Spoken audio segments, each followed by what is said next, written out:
Stewartstown Road Experimentation does research in poultry and other livestock species, as well as some plant science research.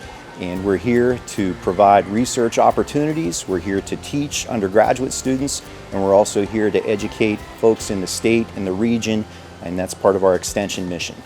Poultry, first of all, is important nationally because the average American consumes 116 pounds of poultry meat. And there's also 280 eggs consumed per person per year in the U.S. For West Virginia, it's our #1 livestock sector. We produce 70 million broiler chickens per year and 4 million turkeys per year.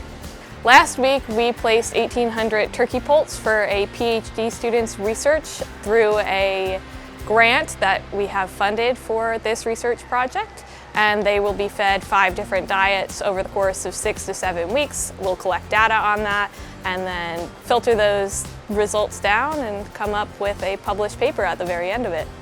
And we're looking at branched chain amino acids. So the students were involved in allocating birds to weight groups so that we could have equal weight among treatment groups. So every treatment would be represented equally. They would have the same start initially. And that's important in science because we don't want to bias our treatments with variations in weight when we start the experiment.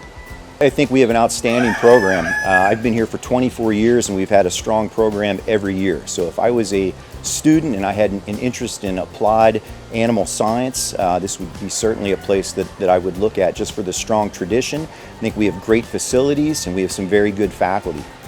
WVU really stands out compared with all the backgrounds that I've had, and the way things are being done here is exceptional. The Davis College's people and core values is something that I cherish and hold very dearly to my heart.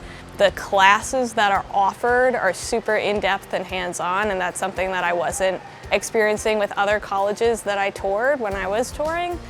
And it's just such a sense of community and fellowship within the Davis College, and I don't find that anywhere else.